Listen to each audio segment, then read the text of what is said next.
Assalamualaikum warahmatullahi wabarakatuh. Alhamdulillah, nahmaduhu wa nasta'inuhu wa nastaghfiruh wa nastahdi wa na'udzu billahi min sururi anfusina wa min sayyiati a'malina. May yahdihillahu fala mudilla lahu wa may yudlilhu fala hadiya lahu. Asyhadu an la ilaha illallah wa asyhadu anna Muhammadan abduhu wa rasuluh. La nabiyya ba'dah. Balaghar risalah wa adal amanah wa nasuha li ummah wa jahada fillahi haqqa jihadih hatta tarakana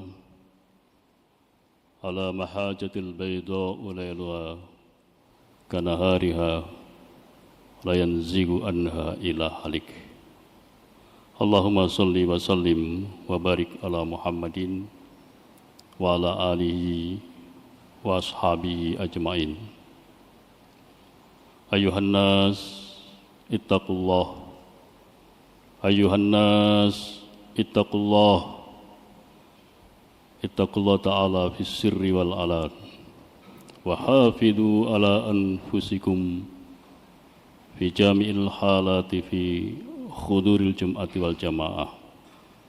Ayuhan nas ittaqullah, ittaqullah haqqa tuqatih wa la tamutunna illa wa antum muslimun.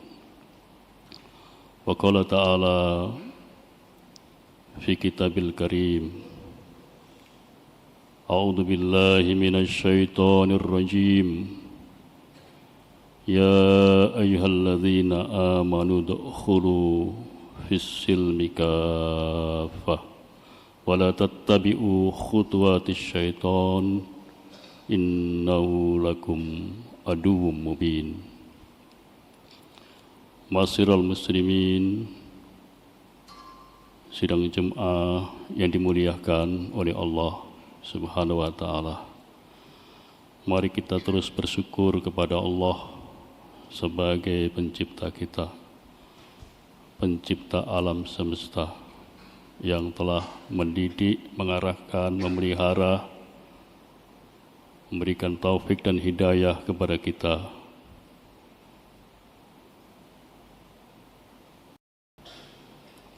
Banyak sekali nikmat yang dicurahkan kepada kita, nikmat yang tidak terhitung, nikmat yang tidak ada batasnya. Dia adalah zat yang senantiasa mengasihi kita meskipun kita tanpa memintanya. Udara yang kita hirup, kita tidak pernah memintanya. Nyawa yang ada di tubuh kita, kita tidak pernah memintanya. Seluruh kenikmatan yang kita rasakan, kita tidak pernah memintanya. Tapi Allah berikan secara given kepada kita. Oleh karena itu, sebagai mukmin kita harus senantiasa terus bersyukur kepada Allah Subhanahu wa ta'ala. Yang kedua kalinya, salawat dan salam semoga tetap pada Nabi kita yang mulia, Nabi Muhammad sallallahu alaihi wasallam, yang telah membimbing dan mengarahkan kita ke jalan yang benar, ke jalan yang diridhai oleh Allah, berupa satu sistem hidup atau manhajul hayat langsung dari Allah, yakni agama Islam. Tidak lupa pada kesempatan yang sangat berbahagia ini, khatib berwasiat terutama untuk dirinya dan untuk kita semua, supaya komitmen kita mari kita terus tingkatkan iman dan takwa kita kepada Allah. Karena ini merupakan hal yang paling substansial dalam hidup kita. Masyiral muslimin, karena waktu yang pendek, langsung saja tema khutbah kali ini adalah potret ajaran Islam. Seriusnya adalah at-tasawwur al-islami. Kalau dalam bahasa akademiknya ada materi khusus yang dinamakan materi Islamic Worldview, yaitu pandangan dunia Islam tentang dirinya. Mengapa materi ini harus kita bicarakan? Karena ada fenomena banyak dari kita umat Islam ini yang tidak atau belum paham atau bahkan salah paham terhadap Islam atau misunderstanding terhadap Islam. Fenomena itu banyak disampaikan oleh para ulama dan sudah lama. Ada salah satu ulama yang menjelaskan bahwa fenomena muslim di dunia itu ada dua tipologi. Tipologi pertama adalah Islam zughrafi, Islam geografis. Islam geografis itu seperti apa? Ya, orang Islam paham Islamnya karena pengaruh lingkungan geografis. Pengaruh lingkungan atau geografisnya. Jadi kalau kita sholat, itu karena melihat teman kita sholat. Jadi kita ikut sholat. Kita puasa pun karena melihat tetangga kita puasa. Bahkan kita haji, umroh dengan semangat, itu karena melihat ada fenomena orang sekitar kita haji dan umroh. Sementara tentang ontologi, hakikat dari ontologi haji, ontologi sholat, ontologi puasa, mereka belum tahu. Dan ini yang bisa kemudian menjadi salah paham untuk memahami agamanya. Yang kedua adalah Islam waqi'i, Islam otentik, Islam yang real. Dia berislam bukan hanya beriman, tapi dia paham tentang ontologi Islam karena dengan epistemologi yang kuat, dengan latar belakang intelektual yang bagus. Karena memang Islam itu reasonable. Islam itu agama yang harus didekati dengan pikiran, tidak hanya sekedar didekati dengan iman. Jadi ini latar belakang kenapa potret ajaran Islam ini kita sampaikan. Ulama mengatakan seandainya Islam itu dipotret, Islam itu difoto dengan lensa kamera yang paling modern, lensa kamera yang paling terang, lensa kamera yang paling canggih, maka akan muncul 3 subjek gambar yang jelas dari sistem ajaran Islam. Dan ini yang harus dipahami esensi dan substansinya bagi setiap muslim. Karena kalau tidak maka terjadi misunderstanding terhadap Islam. Kenapa kita umat Islam enggak maju? Karena misunderstanding terhadap Islam, salah paham terhadap Islam. Orang Jepang yang enggak pakai Quran aja bisa maju. Masa kita punya konsep yang bagus kita enggak bisa maju? Pasti ada yang salah. Karena Quran itu sains.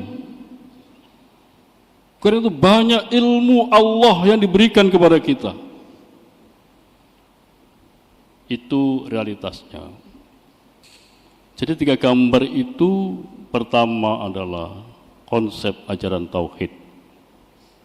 Yang pertama, ajaran tauhid ini menjadi dasar dari kita berpikir dan beramal. Pertama ini, ajaran tauhid ini menjelaskan atau bertujuan agar manusia beriman kepada pencipta alam semesta ini, yaitu Tuhan. Saya katakan pencipta karena Tuhan harus mencipta. Kalau ada Tuhan tidak bisa menciptakan, itu bukan Tuhan. Tadi ada 2 fenomena Tuhan. Pertama, Tuhan objektif, dan yang kedua, Tuhan subjektif. Tuhan objektif itu Tuhan yang menciptakan alam semesta ini. Ini dijelaskan dalam kisah tauhid secara ilmiah dengan sistematika yang mengharuskan 3 elemen untuk menjelaskan esensi tentang Tuhan yang objektif ini. Dan ini harus dipahami oleh kita sebagai umat Islam supaya kita tidak syirik, supaya kita tidak musyrik, supaya kita tidak salah di dalam memahami Tuhan yang objektif itu. Jadi elemen yang pertama dalam tauhid itu dijelaskan. Tuhan yang objektif, yang benar-benar Tuhan itu, dia harus absolut. Dia harus zat yang mutlak, az-zatul mutlaqah al-mujarradah anin nisabi wal idhafat. Tidak boleh Tuhan itu relatif. Jadi Tuhan itu harus betul-betul bisa diterima oleh logika. Kalau tidak bisa diterima, kalau tidak mutlak, tidak absolut, itu tidak bisa diterima oleh logika. Artinya tidak bisa diterima dengan nilai-nilai kebenaran. Islam itu reasonable, menjelaskan tentang tentu dengan sangat logis, dengan sangat ilmiah. Tuhan harus mutlak. Tidak boleh Tuhan itu terkena karat-karat kontingensi. Tidak boleh Tuhan itu seperti makhluknya. Tidak boleh Tuhan itu punya kelemahan. Tuhan harus mutlak zatnya, absolut, az-zatul mutlaqah al-mujarradah. Zatnya mutlak esah, dengan totalitas yang tidak terbatas.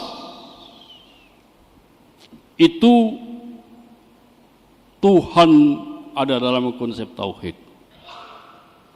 Yang kedua, Tuhan itu harus distinct. Distinct itu artinya Tuhan tidak serupa dan sama dengan apapun. Mukhalafatul lil hawadits. Tuhan tidak sama dengan apapun. Kalau ada Tuhan sama dengan makhluknya, itu bukan Tuhan. Tuhan tidak sama dengan langit. Tuhan tidak sama dengan gunung.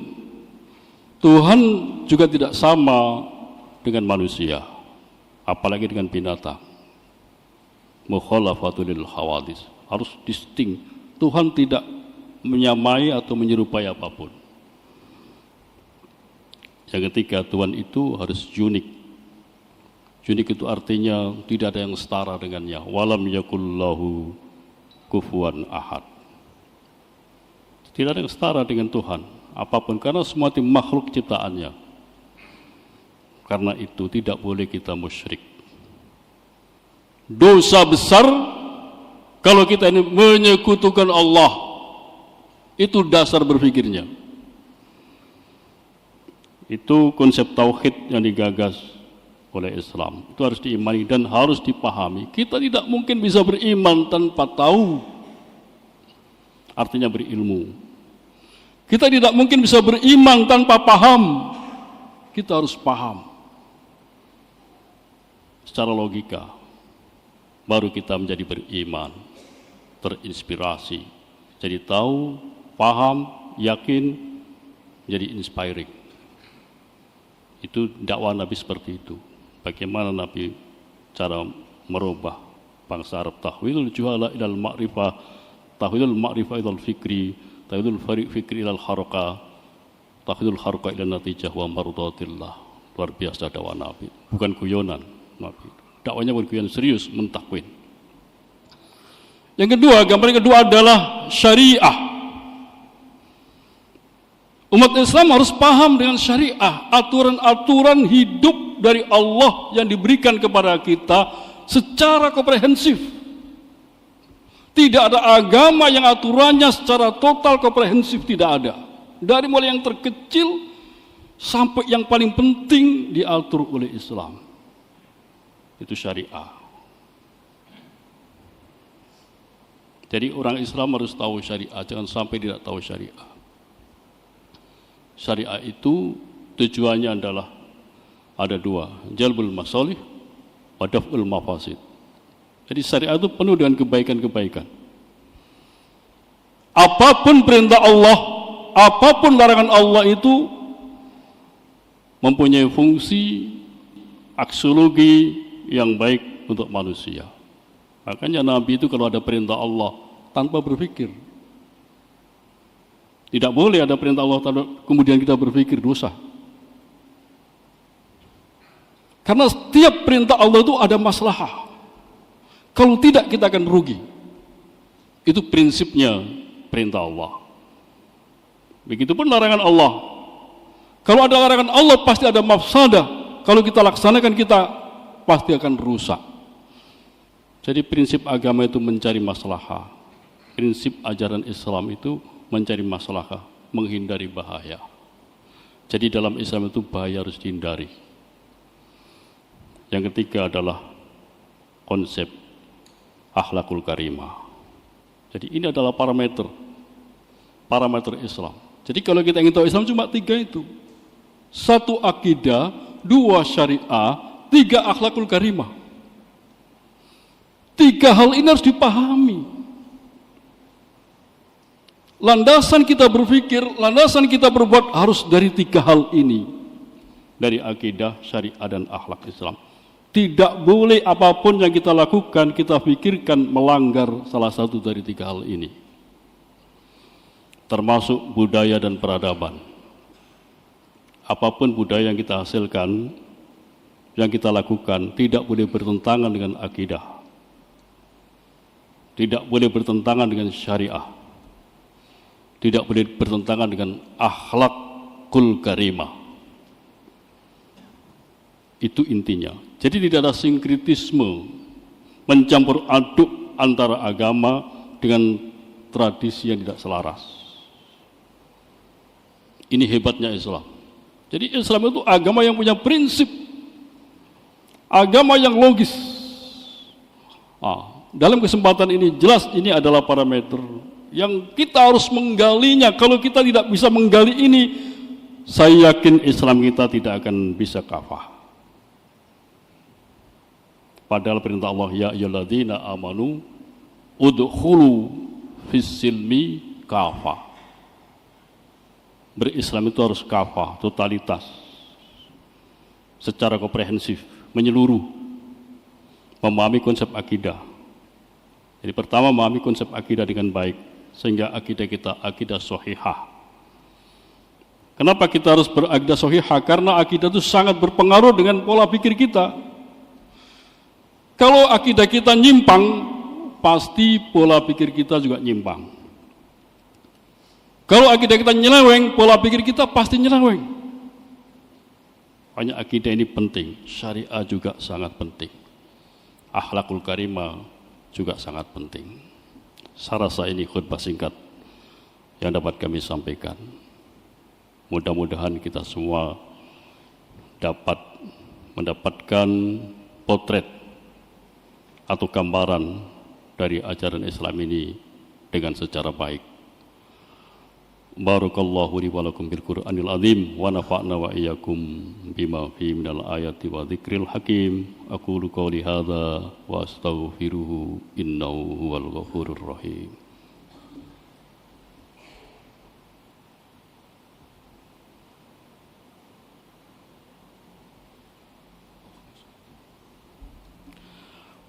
Alhamdulillahil malikil hakim, al jawadul karim, al azizur rahim, alladzi khalaqal insana fi ahsani taqwim Asyhadu an la ilaha illallah wa asyhadu anna Muhammadan abduhu wa rasuluh. Allahumma sholli wa sallim wa barik ala Muhammadin wa ala alihi wa ashabihi ajma'in. Ayuhan nas ittaqullah ta'ala fis sirri wal alan wa hafidhu ala anfusikum fi jam'il halati fi huduril jum'ati wal jamaah. Ayuhan nas ittaqullah haqqa tuqatih wa la tamutunna illa wa antum muslimun. Innallaha malaikatahu yusholluna 'alan nabi ya ayyuhalladzina amanu shollu 'alaihi wa sallimu taslima. Allahumma ighfir lil muslimina wal muslimat wal mu'minina wal mu'minat al ahya'i minhum wal anwat. Allahumma arinal haqqa haqqa warzuqna ittiba'ah wa arinal batila batila warzuqna ijtinabah. Allahumma inna nas'alukal huda wat tuqa wal afafa wal ghina. Rabbi ighfir lana wa liwalidayna warhamhuma kama rabbayana shighara. Rabbi ighfir lana wa liwalidayna warhamhuma kama rabbayana shighara. Rabbi ighfir lana wa liwalidayna warhamhuma kama rabbayana shighara. Rabbana atina fid dunya hasanah wa fil akhirati hasanah wa qina adzabannar. Ibadallah, innallaha ya'murukum bil adli wal ihsan wa ita'i dzil qurba wa yanha 'anil fahsya wal munkar wal baghi ya'idukum la'allakum tadhakkarun wa la dzikrullahi akbar. Aqimis shalah.